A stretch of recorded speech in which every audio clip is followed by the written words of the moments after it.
అంటే తీసుకొచ్చి పెట్టావు, పెద్ద మాటలు నీతులు చెప్పావు కదా అందరికీ.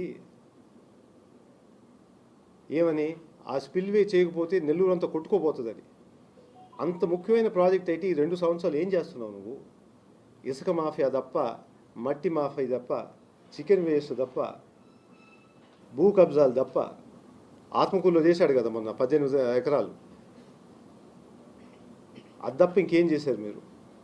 మాటికి వస్తే మా కుటుంబం మీద వస్తావా? ఏం మీకు అదే నా జరుగుబాటు?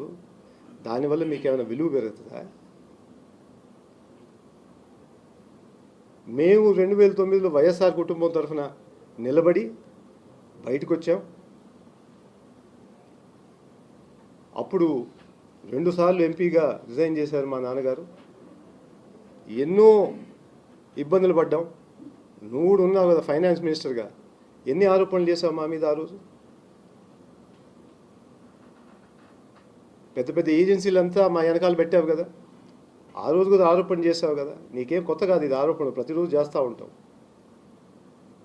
ఆ రోజు ఓదార్పు యాత్రకు వచ్చినప్పుడు ఆయన బయట వచ్చి వీళ్ళు ఆయన దగ్గర నుంచి కొంచెం డబ్బులు పెట్టుకున్నారు కాబట్టి జగన్ వెనకాల నిలబడ్డారన్నారు. ఈ రాష్ట్రమే కాదు, పక్క రాష్ట్రం కూడా, తెలంగాణలో కూడా మాట్లాడారు. వైఎస్ఆర్ కుటుంబాన్ని ముఖ్యమైన కుటుంబం ఎవరనేది ప్రజలే చెప్తారు. మీకు ఏ విధంగా త్యాగం చేసి ఆ పార్టీ వెనకాల నిలబడ్డామో వాళ్ళే చెప్తారు. మీ మీద కేసు లేదంటే మీ గొప్పతనం కాదు. ప్రతి 2 సంవత్సరాలు ఈ పార్టీ మారుతూ ఉంటావు కదా కాపాడుకునేదానికి, అది నీ గొప్పతనం. మేము ఒకే పార్టీలో ఉన్నాం కాబట్టి రకరకాలుగా వస్తాయి, దాన్ని నిలబడతాం, ఎదురు చేస్తాం. ఆ మరిపాడు రక్తమయా మాది. ఇవన్నీ చేయకుండా రకరకాలుగా మాట్లాడుతూ మా మీద విమర్శలు చేస్తూ మరిపాడు ప్రజల్ని ఎదవలంటూ సిగ్గు లేదనడం అనేది ఆపుకోండి. ఈరోజు మీకుంది 80 సంవత్సరాల చరిత్ర. ఆ చరిత్ర ముందు చరిత్ర బాగానే ఉంది, కానీ నీ వల్ల మాత్రం పూర్తిగా మట్టిలో కలిపోయింది. ఈరోజు ఆత్మకూరులో కానీ నెల్లూరు జిల్లాలో అడిగితే ఆనం అంటే అవినీతి, అవినీతి అంటే ఆనం అని పేరు తెచ్చుకున్నాం. ఇప్పుడన్నా కొంచెం జాగ్రత్త పడండి. ముందే చెప్పాను మీకు, ఏదో మూడో కన్ను తెరుస్తా ఉన్నావు కదా, అంత తెరవబడలేదు. ఈరోజు రిజైన్ చేయి, పోటీ చేయి, సంగతి చూస్తాం. 2 సంవత్సరాలు ఆగుతాం, మాకేం ఇబ్బంది ఏం లేదు. నీకు నీ మాట మీద అంత నమ్మకం ఉంటే, అంత మొనగాడు అనుకున్నావు అనుకుంటే ఈరోజు రండి. నా గురించి మాట్లాడావు కదా, ఏదో పోలీస్ కేసు ఉందని. నేను మళ్ళీ చెప్తున్నా, if it is found I have taken even 1 rupee, I will resign from politics. నువ్వు చెప్పగలుగుతావా? నీ ఇంటి ముందే కార్లు, నువ్వు కొత్త ఇల్లులు కానీ, మీ ఉండే సోఫా కూడా, ఇచ్చే భోజనం కూడా అంతా ప్రజల దగ్గర నుంచే వస్తూ ఉంది. మా సంపాదన అయితే ప్రతి సంవత్సరం బ్యాలెన్స్ షీట్ ప్రకారంగా ఆడిటెడ్ బ్యాలెన్స్ షీట్ ఉంది. ఎంత సంపాదిస్తాం, ఎంత పెడుతున్నాం. అది గొప్పతనం ఏంటంటే, నాన్నగారు ప్రతి రూపాయికి 15 పైసలు ఈ ప్రాంతానికే మేలు చేయాలని చెప్పి పెట్టారు. మీరు 1 రూపాయిన పెట్టారా ఈ ప్రాంతానికి? అందుకు దయచేసి ఆత్మకూరు ప్రజలకి మీరేం హామీలు ఇచ్చారో అంతవరకు చాలు. అది నిలబెట్టుకుంటే మీకు చాలా గొప్పతనం. ఇంకా దోపిడీ అనేది అది ప్రజలే నిర్ణయిస్తారు. రాబోయే రోజుల్లో మీకు ఆత్మకూరు ప్రజలు, ముఖ్యంగా మరిపాడు ప్రజలు బాగా గుణపాఠం చెప్తారు. ఎక్కువ రోజులు లేదు, కాసుకోండి. Thank you.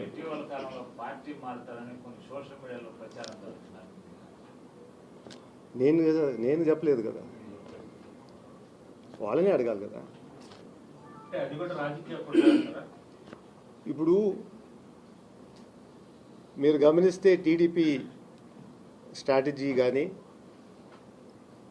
వాళ్ళకు ఒక రీసెర్చ్ సెల్ అనేది ఏంటంటే ఎవరి మీద బుడద జల్లాలి, ఏ విధంగా వాళ్ళని భ్రష్టు పట్టించాలి అనేది వాళ్ళకి మంచి మెకానిజం ఉందన్నమాట. ఎక్కడైనా కేసు దొరికితే పెడతారు, దొరకకపోతే పార్టీ మారుతారంటారు. అది వాళ్ళ స్ట్రాటజీ. ఇప్పుడు కాదు, ఇప్పుడు చెప్పాను కదమ్మా ఇప్పుడే. అది టీడీపీ వాళ్ళు ఆ విధంగా పుట్టిస్తూ ఉంటారు. ఆత్మకూరు నియోజకవర్గంలో రాత్రి మౌలు ఇసుక దోపిడీ జరుగుతుంటే మీరు ఎందుకు ఒక ధర్నా కానీ ర్యాలీ కానీ ఆందోళన చేయడం? ఇప్పుడు మీరందరూ చూశారు, ఎవరన్నా బయటికి పోతే వాళ్ళకి మీద ఇమీడియట్గా కేసులు పెట్టడం జరుగుతుంది. మీరందరే ఎన్నోసార్లు ఆ యాక్సిడెంట్ జరిగినప్పుడు కూడా అక్రమ ఇసుక దందా అని చెప్పేసి ఎన్నోసారి హెడ్డింగ్లు పెట్టారు, కంప్లైంట్లు ఇవ్వడం జరిగింది, కలెక్టర్కి ఇవ్వడం జరిగింది. అయినా కానీ మొత్తం అధికారులతో పాటు ఈ ప్రభుత్వం ఏ విధంగా అవినీతి చేస్తుందో మీకే తెలుసు. ఇక్కడే ఆత్మకూరే కాదు, ఏ ఊరైనా తీసుకోండి, పక్కన మొన్న రాయచోట్లో కూడా చూపించారు, 100 బండ్లు అటు పోతా ఉన్నాయని. అంతవరకే చేయగలుగుతాం. ఆయన అన్నాడు కదా మా ఇంట్లో ఇంజనీర్లు అందరూ అని, ఆ ఇంజనీరింగ్ ఏదో తర్వాత చూపిస్తాం మీకు. ప్రతి బండి ఎక్కడి నుంచి పోయింది, ఏ రేంజ్ నుంచి పోయింది, ఎంత దొవ్వినారు ఏందనేది అప్పుడు నా ఇంజనీరింగ్ చూపిస్తాను.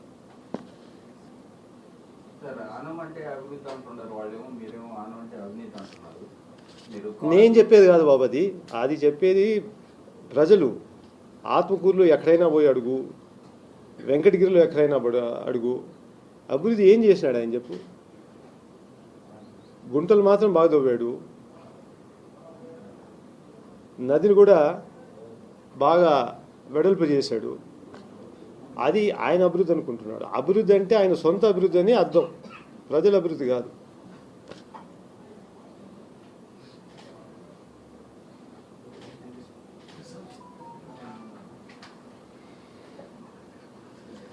Thank you.